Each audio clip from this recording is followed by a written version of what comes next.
বিসমিল্লাহির রহমানির রহিম।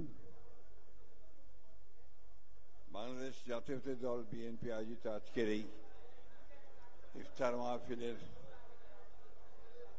উপস্থিত প্রধান অতিথি বাংলাদেশ জাতীয়তাবাদী দলের সংগ্রামী ভারপ্রাপ্ত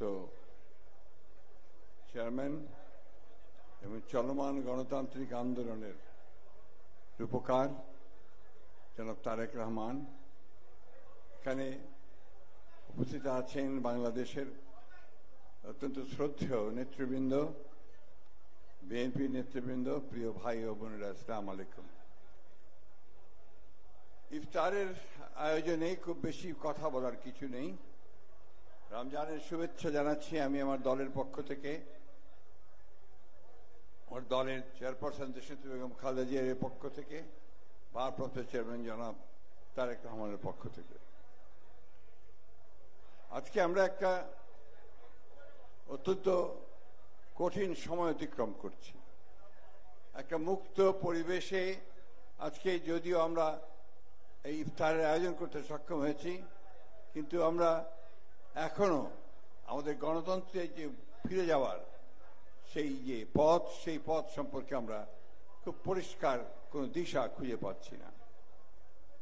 আজকে বাংলাদেশে মানুষের যে আকাঙ্ক্ষা, 15 বছরের সংগ্রাম গণতন্ত্রের জন্যে এবং জুলাই আগস্টের অভ্যুত্থানের, ছাত্র জনতার অভ্যুত্থানের মধ্যে যে আকাঙ্ক্ষা তৈরি হয়েছে, সেই আকাঙ্ক্ষাটি হচ্ছে একটা সত্যিকারী একটি গণতান্ত্রিক বাংলাদেশের আকাঙ্ক্ষা। সেই আকাঙ্ক্ষাকে বাস্তবায়িত করতে হলে অতীতে যেমন আমাদের একটি ইস্পাত দৃঢ় ঐক্য গড়ে উঠেছিল, ঠিক এখনো সেই দৃঢ় ঐক্য অত্যন্ত প্রয়োজন। এখন প্রয়োজন নিজেদের মধ্যে সমঝোতার মাধ্যমে, আলোচনার মাধ্যমে সমস্যাগুলোকে নিরসন করা।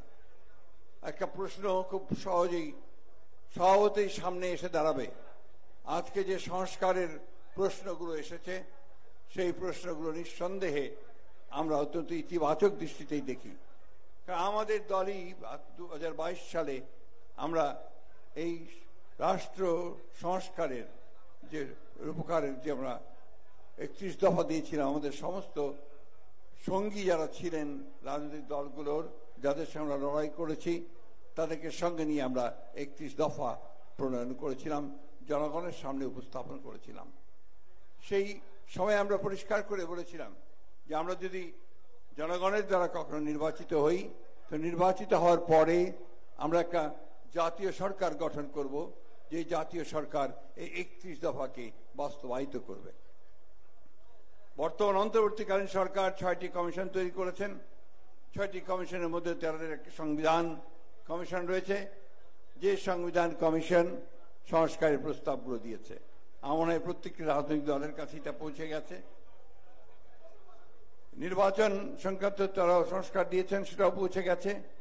আপনারা নিশ্চয়ই তা গভীরভাবে পর্যবেক্ষণ করবেন, দেখবেন, পরীক্ষা করবেন এবং এই বাংলাদেশের জাতির জন্য যেটা প্রয়োজন, বাংলাদেশের মানুষের জাতির ইতিহাস, তার কৃষ্টি, তার ঐতিহ্য, তার 71-এর মুক্তিযুদ্ধ, সব কিছুগুলোকে নিয়েই যেন আমরা আমাদের সামনের দিকে এগোতে পারি, এটাই হওয়া উচিত আমাদের সকলের লক্ষ্য।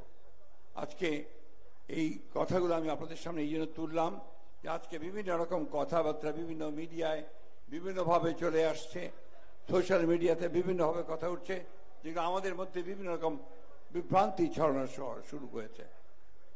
গণতন্ত্রের পথে যাওয়া ছাড়া আমাদের কোনো বিকল্প নেই এবং সেই জন্য আমরা বারবার করে যেটা বলেছি, এটা নিয়ে অনেকে আমাদের সমালোচনা করেন।